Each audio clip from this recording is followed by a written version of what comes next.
사랑하는 성일 가족 여러분, 새해 어떠한 설레임과 기대로 시작하셨습니까? 오늘 하루를 시작하는 이 아침에도 우리에게 다시금 기대와 설렘이 가득하길 바랍니다.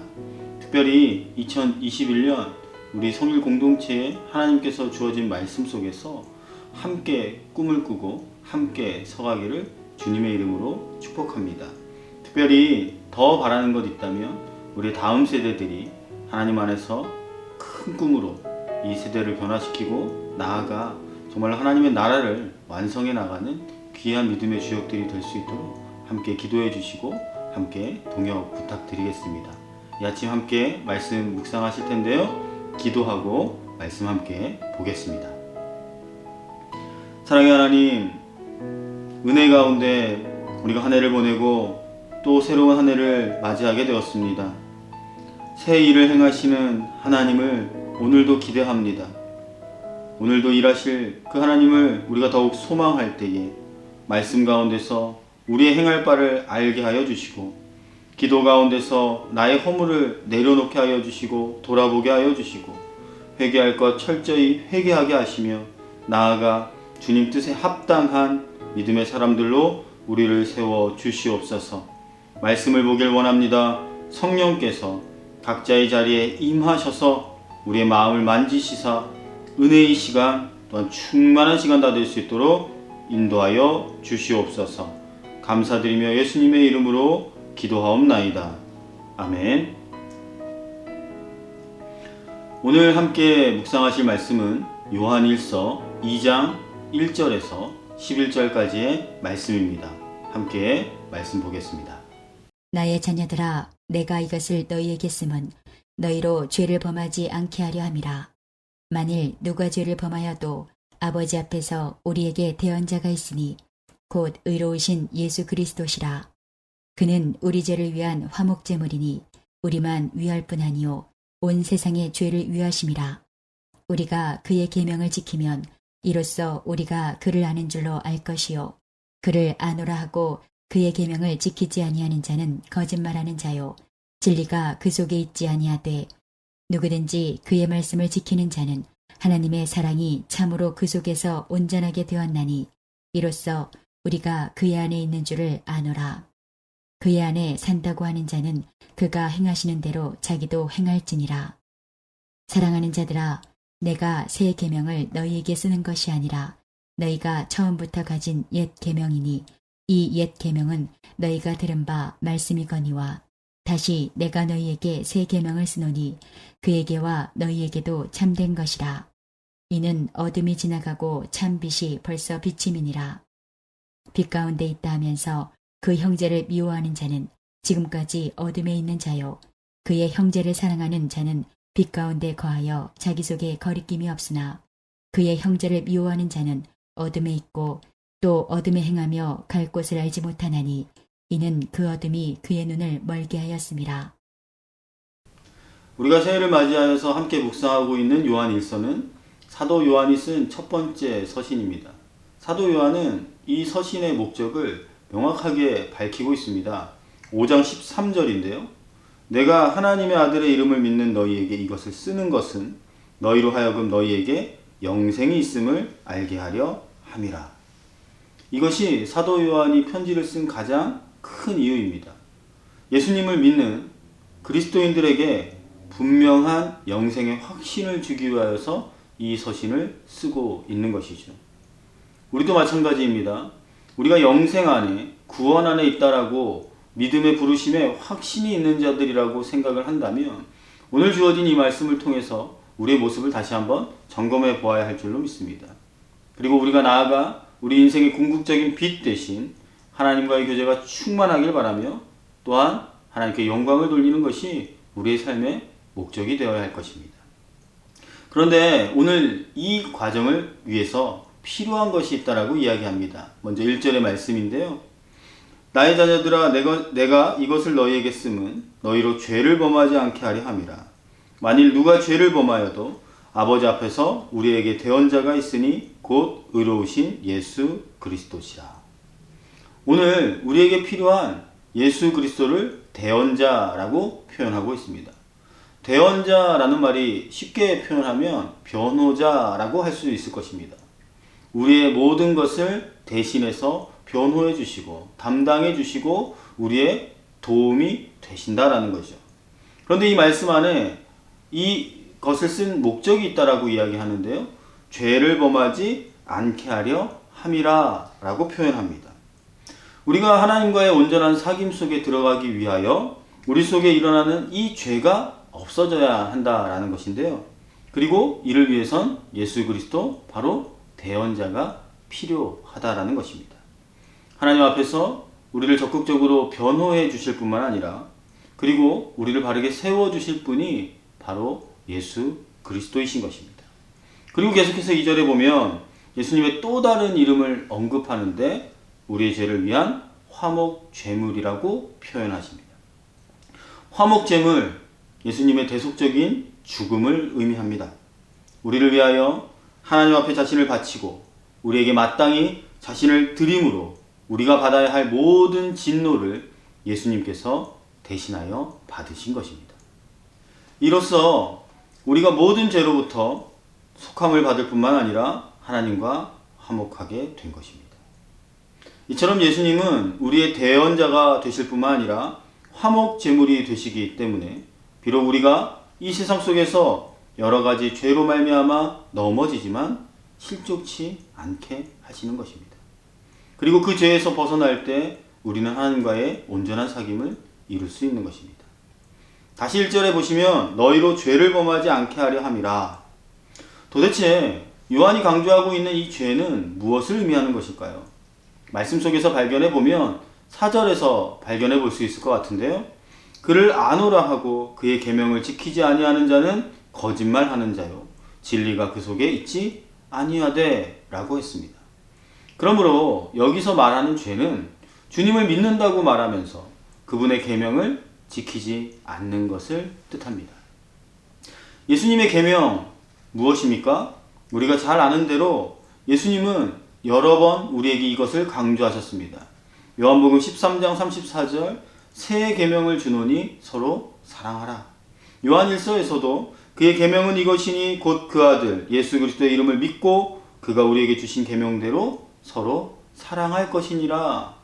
자, 그러면 이 계명은 무엇입니까? 서로 사랑하는 것입니다. 이러한 말씀의 기초에서 볼 때 예수님의 계명은 다른 것에 있지 않습니다. 우리가 예수 그리스도의 이름을 올바르게 믿는 것이고 그리고 나아가 우리의 삶 가운데 서로 사랑하라는 이 명령을 지켜 나가는 것이죠.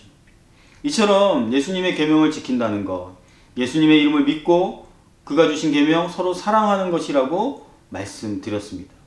그러면 이제 우리가 다시 한번 생각해 볼 것은 우리에게 명하신 사랑이 도대체 어떤 사랑이냐라는 것이겠죠.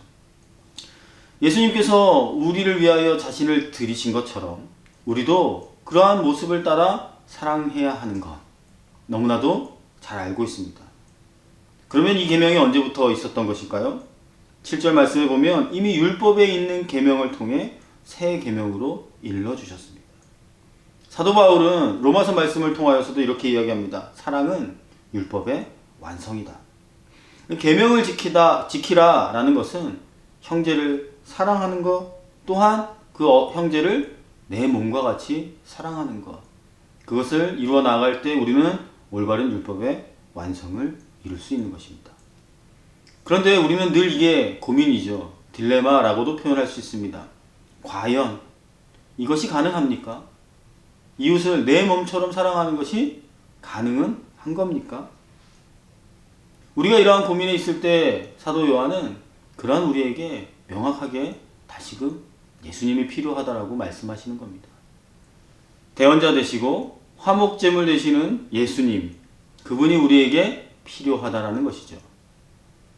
주님은 우리 죄를 위해서 스스로를 바치셨을 뿐만 아니라 우리를 끝까지 변호해 주시고 우리에게 놀라운 사랑을 주셨고 그리고 우리가 이 사랑을 깨달았다면 마침내 그 사랑을 본받아 실천할 수 있게 된다는 것입니다. 여러분, 우리가 그러므로 죄를 안 짓는다라고 아무리 발버둥 쳐도 죄를 짓지 않을 수는 없습니다. 우리가 죄를 안 짓는 길은 오늘 다시 한번 이 말씀을 통해서 대언자 되시며 화목제물 되시는 예수 그리스도를 바라보는 것입니다. 예수님이 포도나무 비유를 통하여서 우리에게 말씀하신 것처럼 우리는 그 나무에 붙어 있는 것이죠. 붙어 있기만 하면 열매를 맺게 되는 것입니다. 그래서 우리가 오늘도 이러한 죄를 짓지 말아야지 라고 안간 힘을 쓰는 애쓰는 인생이 아니라 어떻게든 우리가 그리스도의 사랑 안에 붙어 있으려 애를 쓰면 죄는 사라져 버리게 될 것입니다. 힘들게 애를 쓰지 않아도 죄를 이기고 이제 주님의 명령을 따라 서로 사랑할 수 있는 저와 여러분 되시기를 바랍니다.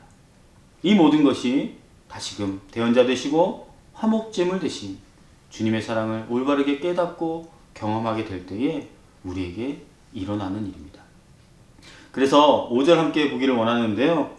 5절 말씀입니다. 누구든지 그의 말씀을 지키는 자는 하나님의 사랑이 참으로 그 속에서 온전하게 되었나니 이로써 우리가 그의 안에 있는 줄을 아노라. 주님의 말씀을 따라 서로 사랑하는 자들은 하나님의 사랑이 그 안에서 온전케 된 자들입니다. 주님의 사랑을 알면 온전한 사랑이 이루어지고 이웃을 내 몸처럼 사랑하게 됩니다. 말씀을 지킬 때 가능합니다. 새 한 해를 시작하면서 여러 가지 결단, 결심 우리 안에 있을 겁니다. 그러나 그 많은 결단들 가운데 먼저 우리가 하나님의 말씀을 우리의 마음속에 심기를 바랍니다. 내가 계획했던 말씀 통독, 또한 계획하고 있는 큐티의 습관들, 또한 우리가 예배를 통하여서 말씀의 은혜를 어떻게 실천하실 것인가 스스로 결심하고 결단하셨다면 그 결단과 결심이 바르지 않을 수 있도록 매일매일 부단히도 노력하는 가운데 정말로 하나님의 그 온전한 사랑을 본받아 계명을 지키는 저와 여러분 될 수 있기를 주님의 이름으로 축복합니다. 그리고 우리가 오늘 8절 말씀으로 마무리할 때 다시 내가 너희에게 새 계명을 쓰노니 그에게와 너희에게도 참된 것이라. 이는 어둠이 지나가고 참 빛이 벌써 비침이니라. 여기에 말씀에 이렇게 이야기하고 있죠. 새 계명은 그에게와 너희에게도 참된 것. 그는 예수님을 말하고 우리에게도 참되었다라고 이야기하고 있는 것입니다. 우리에게 참된 것이 되었다. 이것이 우리의 능력이 되는 것입니다. 예수님을 올바르게 믿기만 한다면 그 능력이, 그 믿음이 우리에게 이제 삶으로 온전히 드러나게 되기를 바랍니다. 그리고 나아가서 우리가 세상의 빛과 소금으로서의 역할, 참 빛을 비춰주는 세상을 향한 예수 그리스도의 전파자가 될 수 있는 저와 여러분 될 수 있기를 주님의 이름으로 축복합니다. 이 하루 시작하시면서 우리의 모습을 다시 한번 점검해 볼 때에 우리가 예수 그리스도를 힘입어 온전한 계명을 지키고 나아가 우리는 할 수 없다라고 여겼던 그 서로 사랑함이 우리의 하루의 삶, 나아가 2021년 이 한 해를 통하여서 함께 이루어갈 수 있기를 주님의 이름으로 간절히 축복합니다. 함께 기도하겠습니다. 하나님, 주님 안에 거한다고 이야기하고 주님의 말씀에 붙어 있다고 이야기하지만 우리가 참된 모습으로 살아가지 못했음을 고백합니다. 오늘 다시금 우리가 스스로 애를 쓰는 인생이 아니라 대언자 되시고 화목제물 되신 예수 그리스도를 힘입어 우리 주님 안에서 귀한 믿음의 삶 살아갈 수 있도록 인도하여 주시옵소서. 그리고 그분에게 붙어 있기만 했는데도 주님으로 말미암은 놀라운 열매들이 우리의 삶 가운데 맺혀지게 하여 주시옵소서. 그러기 위하여서 우리가 주님 주신 계명, 그 말씀을 더욱 사모하게 하여 주시고 붙들게 하여 주시고 말씀이 우리의 삶 가운데 떠나지 않을 수 있도록 우리가 매일매일 최선의 노력을 다할 수 있도록 인도하여 주시옵소서. 그리하여서 우리 성일의 모든 가족들이 세상을 향한 참빛의 역할을 감당하며 우리가 애써 일함이 예수 그리스도 나아가 하나님의 영광을 드러내는데 귀하게 쓰임받을 수 있도록 축복하여 주시옵소서.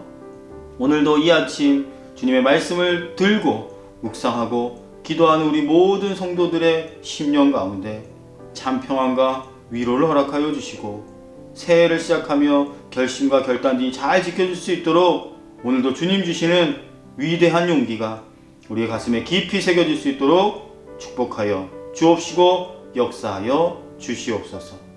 감사드리며 예수님의 이름으로 기도하옵나이다. 아멘. 이제 각자의 자리에서 말씀 더 묵상하시고 기도하는 가운데 놀라운 결단, 하나님의 은혜를 경험하시기를 바랍니다.